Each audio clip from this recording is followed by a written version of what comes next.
Have you ever felt a strange trial unfolding inside you, one that no one else could see? An invisible test of the soul that leaves no scars on the body, yet transforms everything within? A trial so mysterious that even those who love you most, even the finest therapists or the wisest self-help books, cannot fully describe it. What if I told you Carl Jung, one of the most influential psychologists of all time, dedicated decades to uncovering these silent initiations, and what he found may already be shaping your life in ways you never realized? But the truth of it, you will only discover if you stay with me till the end. Before we dive into these rare signs of transformation, make sure to subscribe to my channel SYC Soul, hit the like button, and tap the notification bell so you don't miss the wisdom still to come. And share this with someone who might need to hear it, because what you're about to learn could change how they see themselves forever. Jung revealed that some individuals endure what he called individuation, a process that feels like walking through fire without ever being burned. It begins in profound suffering, often when you least expect it. Outwardly, nothing may look different, but inside, your entire consciousness begins to reorganize. The question is not whether you are strong enough for this transformation, but whether you can recognize it is already happening. Perhaps without even knowing it, you've walked through this hidden doorway. Perhaps your energy, the way you move, the way others feel something unnameable in your presence. These are all subtle signs you've been changed. Imagine a tree struck by lightning. Instead of collapsing, it grows stronger, its roots digging deeper, its structure integrating the strike into its very being. That is what Jung saw happening in the human psyche. Not a brittle strength that resists life's pressure, but a resilient power that bends and transforms, turning poison into medicine, chaos into clarity. The first sign emerges in your relationship with solitude. What once felt like punishment now becomes sanctuary. Jung spoke of the abandonment complex, that deep wound that drives us to seek endless validation, approval, and connection outside ourselves. But when this wound no longer rules your choices, something inside has shifted forever. When solitude no longer feels like punishment, but instead transforms into sanctuary, you begin to notice something extraordinary. Stillness is no longer empty. It becomes alive. Carl Jung explained that this capacity for genuine solitude marks one of the most profound thresholds in the process of individuation. You stop scattering your energy in desperate searches for attention or approval. Instead, you find yourself standing whole in your own presence. And here lies the paradox. When you no longer chase validation, people feel even more drawn to you. Think about it. How many around you still run from themselves, filling their days with constant noise, endless scrolling, shallow entertainment, or relationships that only distract rather than truly connect? Perhaps you once lived this way too, but if you now sense a new quality of calm emerging when you're alone, this may be the first evidence that your soul has endured its hidden initiation. This solitude doesn't mean isolation. It's not depression. It's not withdrawal. It's the quiet strength of no longer needing to prove your worth to anyone, including yourself. And in that quiet, something beautiful unfolds. Creativity. In those sacred pauses, new insights arrive. Not from the world outside, but from the deeper world within the part of you that can only be heard when everything external finally falls silent. Jung considered this to be one of the highest forms of growth, the ability to turn solitude into a creative wellspring. Your nervous system, once triggered by uncertainty, begins to rewire itself. Instead of reacting with panic, you lean into the unknown. You develop what Jung called active imagination, a willingness to step into liminal spaces, those strange thresholds where one version of you dissolves and another begins to emerge. And then comes the second sign, a transformation even more mysterious: your relationship with your own shadow. Jung devoted much of his life to teaching humanity that our darker sides, the parts we reject or fear, hold immense power. Most people spend their lives pretending these parts don't exist. But those who undergo this inner initiation begin to face them directly. You may notice a brutal honesty awakening within you, a recognition of your own capacity for envy, anger, manipulation, even cruelty. Instead of fearing these impulses, you learn to acknowledge and work with them consciously. And when that happens, a strange alchemy begins. That strange alchemy begins when your shadow, instead of being your enemy, becomes your greatest teacher. Carl Jung called this shadow integration. It is the moment you stop rejecting the darker aspects of your personality and instead invite them into conscious partnership. Where once your anger erupted destructively or remained buried in repression, it now transforms into what Jung described as a sacred fire. This fire is not meant to burn everything down, it only consumes what no longer serves your evolution. Old agreements, toxic patterns, relationships that shrink your growth, all of these are reduced to ash in its flame. And though others may fear your honesty or mistake your strength for harshness, in truth, what they are sensing is integrity. Because when you have faced your own darkness, you carry an authenticity that no one can fake. Notice how people respond when you walk into a room now. Even in silence, they feel something. It is the quiet authority of someone who has made peace with contradictions inside themselves. You no longer chase perfection or deny your paradoxes. Instead, you hold them consciously, allowing their tension to fuel your growth. Jung believed this ability to live with paradox was the true engine of psychological maturity. Think of your emotions too. Once, they may have overwhelmed you, grief flooding your days, rage destabilizing you for weeks, joy sweeping you away uncontrollably. But after enduring your soul's test, you now hold these emotions in a stronger container. They still arrive in full intensity, but they no longer own you. They no longer define you. You partner with them, rather than being possessed by them. And from this balance, the third sign reveals itself: immunity to projection. Jung described projection as the unconscious act of placing your own unprocessed emotions, fears, or wounds onto others. Most people live trapped in this cycle, blaming and projecting without awareness. But you, having crossed through suffering's fire, can now see it clearly. When someone tries to make you responsible for their unresolved pain, you recognize it instantly. Not with judgment, not with superiority, but with the calm observation of a scientist studying natural law. Drama that once pulled you into endless cycles now seems foreign. You witness manipulation, triangulation, or emotional games as if they are happening on a distant stage. And your compassion shifts too. Where once you might have sacrificed yourself to rescue another, now you embody what Jung called mature compassion, the ability to offer presence without losing yourself. If you're connecting with what I've shared so far, pause for a moment. Tell me in the comments, where in the world are you watching this video from? I love knowing how far these ideas travel, and if you're appreciating the effort I put into bringing Jung's wisdom to life, let me know there too. Your words inspire me to keep creating. Now, let's return to the journey deep into the human psyche. After shadow integration and freedom from projections, something remarkable begins to unfold: the emergence of synchronicity. Carl Jung was among the first to name this phenomena, a mysterious alignment of inner and outer events that seem connected by meaning rather than by chance. You may start noticing patterns in your daily life.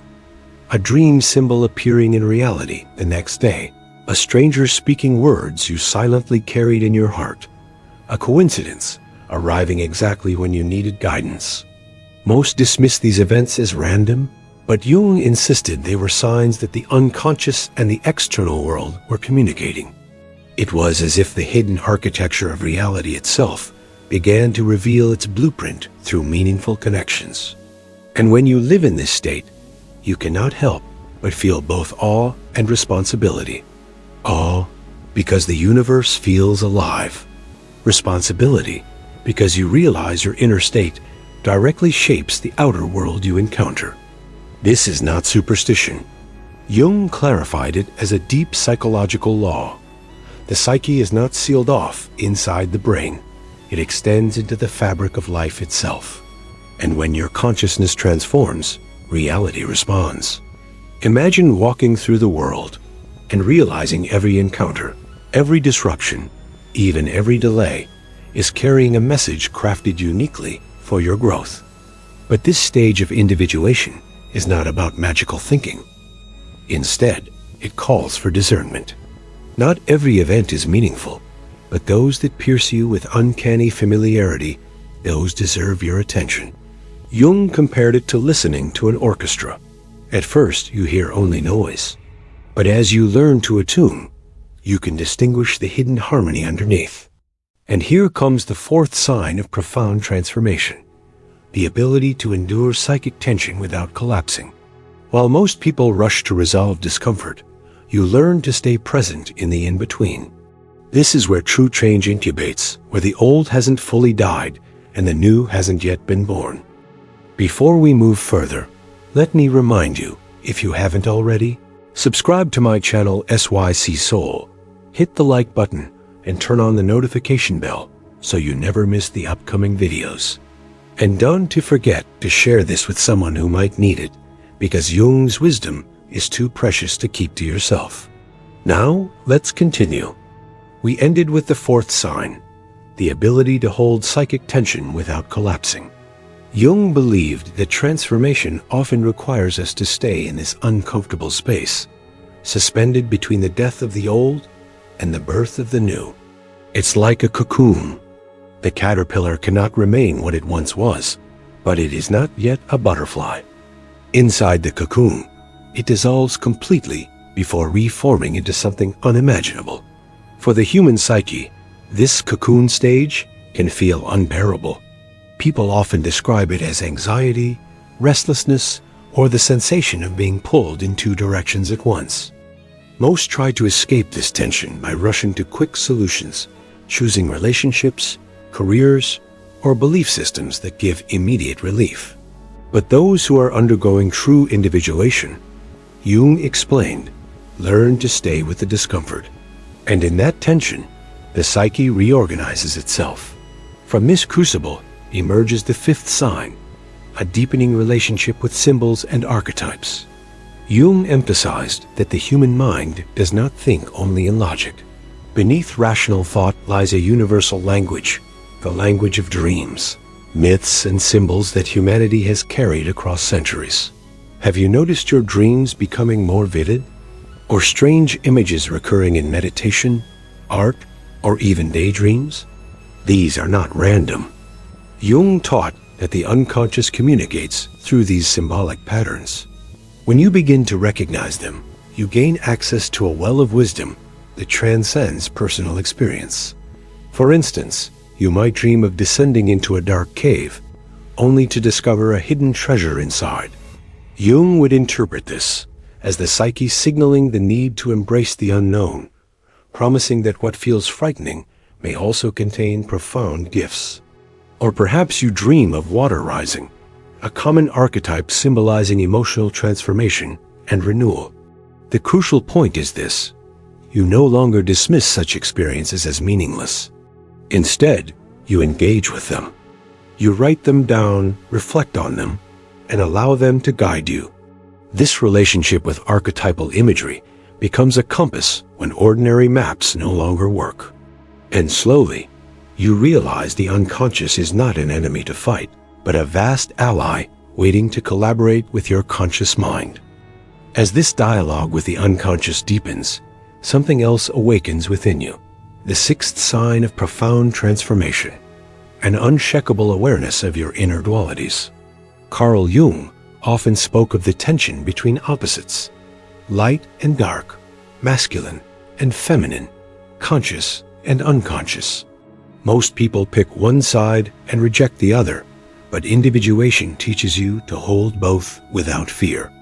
You begin to see that what you once labeled as good or bad are not opposites to be destroyed, but polarities to be balanced. For example, compassion without boundaries becomes weakness, Yet strength without compassion turns into cruelty. To live fully is to integrate both. Jung called this the coincidentia oppositorum, the union of opposites. And when this balance begins to manifest in you, others may notice that you radiate a rare kind of wholeness. It feels almost mystical, as if you are no longer split into fragments. You don't need to suppress parts of yourself or overcompensate with masks. Instead, you hold contradictions as part of a greater unity. This is why Jung emphasized that individuation is not about becoming perfect, it is about becoming complete. What if the qualities you've been running from are the very keys to your transformation? What if the very traits you despise in yourself are not flaws to erase, but materials to refine? This is where the process becomes deeply personal, because no two people carry the same shadows, the same neglected potentials, or the same archetypal themes. At this stage, even your relationships shift. You begin to notice that you are less reactive, less easily triggered by the behavior of others. Instead of demanding that the world fix itself to make you comfortable, you use every interaction as a mirror. When someone irritates you, you ask, "What part of me is this reflecting? What unacknowledged truth is seeking my attention?" This doesn't mean you tolerate harmful behavior. Quite the opposite. You become more discerning. You no longer engage in unnecessary drama, nor do you sacrifice your boundaries to please others. Jung saw this as the mark of true maturity, the ability to see clearly without projection and to love without losing oneself. And then, almost without realizing it, you discover the seventh sign, a profound alignment with your life's authentic path, a sense that your choices are no longer random, but guided by a deeper center within. The seventh sign appears like a compass hidden deep within you, what Carl Jung described as alignment with the self, the deeper center of your psyche that has been quietly guiding you all along. Up to this point, you may have believed your choices were random, shaped by chance, or controlled by external pressures. But suddenly, a clarity begins to form. You sense that your life has an inner pattern, a destiny unfolding through each step, even through mistakes and detours. This is not about blind fate. Jung emphasized that individuation awakens a dialogue with the self, an intelligence beyond the ego. It feels as though a wiser presence inside you is orchestrating your path, nudging you through synchronicities, pulling you away from what no longer serves you, and opening doors you never could have forced open. And here's the curious part. You may notice that opportunities appear at the exact moment you feel ready, not sooner and not later. Encounters arrive as if scripted, and inner nudges lead you toward decisions that once felt impossible to make. This is not coincidence. Jung called it the transcendent function, the mysterious process by which the unconscious and conscious collaborate to create transformation. But alignment with the self doesn't always mean comfort. Sometimes it demands sacrifice. Old ambitions, identities, or even relationships may fall away. At first, this can feel like loss, but as you move forward, you realize it is refinement. Life is stripping away the noise, so your authentic calling can be heard more clearly. Ask yourself, have you ever felt drawn toward a path that made no logical sense, yet deep inside, you knew it was right? That quiet certainty is the voice of the self.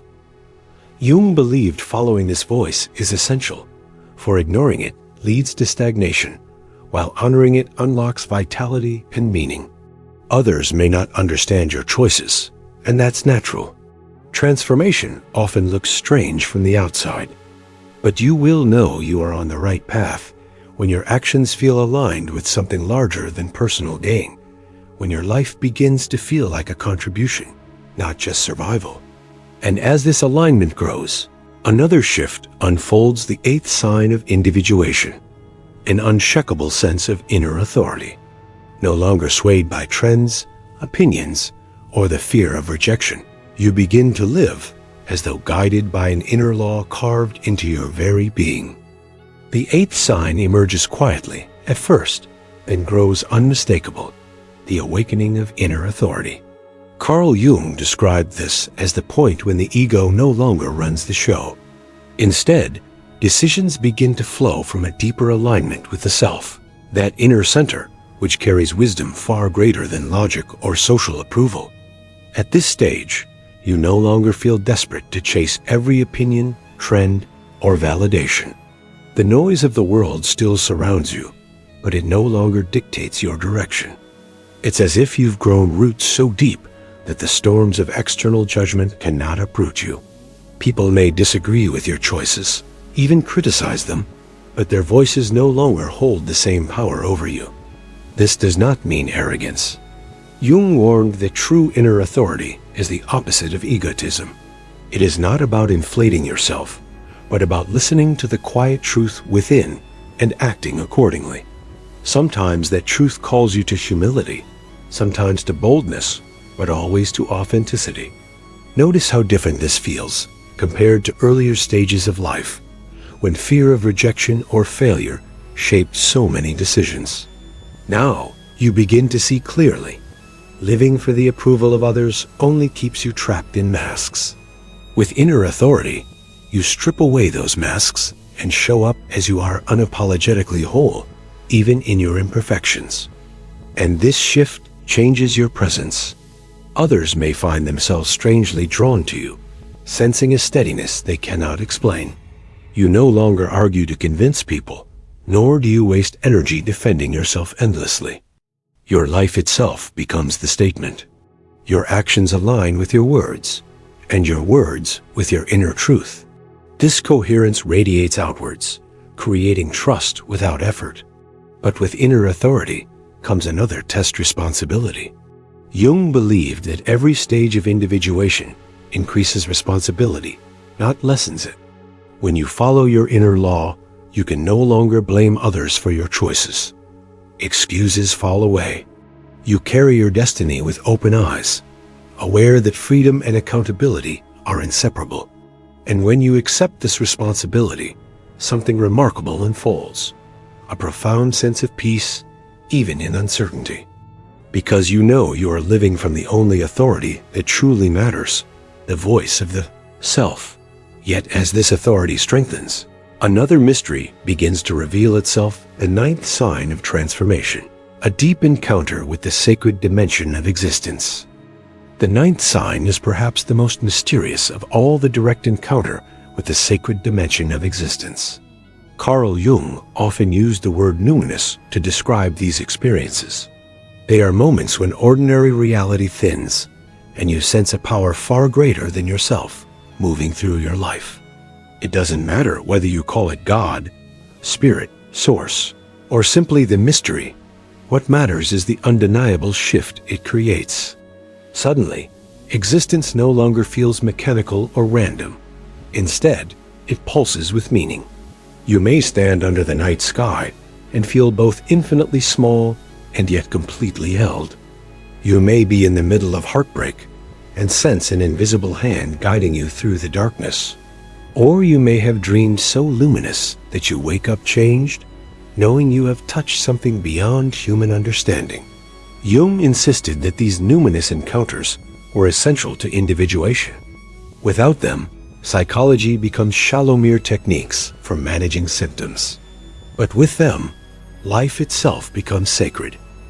Healing is no longer just about fixing what is broken. It becomes about awakening to the mystery of being alive at all. These experiences also bring humility. You realize that no matter how much you know, there will always be a greater force beyond comprehension. And yet, paradoxically, this realization doesn't make you weaker. It strengthens you. Because when you sense that you are part of something vast and timeless, everyday fears lose their grip. Death itself begins to look less like an end and more like a doorway. But here lies a hidden rehook. Many people crave spiritual highs, chasing visions or mystical experiences. Jung warned against this. The true encounter with the numinous is not about escape. It is about grounding the sacred into ordinary life, bringing that all into how you love, how you work, how you create, how you serve. The sacred is not only in temples or dreams. It is in conversations, in silence, in the way you carry your soul into the world. And when you begin to embody this, something remarkable happens. Others notice it, not because you preach or persuade, but because your very presence radiates a quiet light. This brings us to the final stage, the 10th sign of transformation, the unmistakable aura of someone who has endured the trial and emerged truly whole. And now we arrive at the 10th and final sign, the radiance of transformation. This is not something you can fake, nor is it something you even try to display. It simply emanates from you. Carl Jung described this quality as the natural consequence of individuation. When the unconscious and conscious finally work together in harmony, the human being becomes whole. Others may not be able to explain it, but they feel it. Your presence carries weight, not in a heavy or intimidating sense, but in a way that brings comfort and trust. Strangers may open up to you without knowing why. Friends may say that being around you feels grounding, or that you give them courage to face their own struggles. It is as if your transformation radiates outward, silently giving others permission to transform as well. This radiance is not about perfection. You will still have flaws, struggles, and moments of doubt. But beneath it all lies a center that does not waver. You have walked through fire, and because of that, people sense a steadiness in you that no theory, book, or performance could ever replicate. Jung believed this was the true gift of individuation, not only healing yourself, but becoming a source of healing energy in the collective. And here is the great paradox. You do not set out to shine. You do not force this aura. It arises naturally, because wholeness cannot be hidden. Just as a flower does not struggle to release its fragrance, you too radiate simply by being what you are. So if you recognize even glimpses of these 10 signs within your self-solitude as sanctuary, shadow integration, freedom from projections, endurance of tension, dialogue with symbols, balancing opposites, alignment with the self, inner authority, encounters with the sacred, and finally, the quiet radiance of transformation, then perhaps you have already endured your own hidden initiation. And perhaps you are now carrying its light into the world, whether you realize it or not. Before we close, let me remind you, if you found this journey meaningful, subscribe to SYC Soul, hit the like button, and turn on the notification bell so you don't miss what's coming next. Share this with someone who needs to hear it today, because you never know whose soul might awaken through these words. This is the work of Carl Jung, carried into our time. And now it is your work too.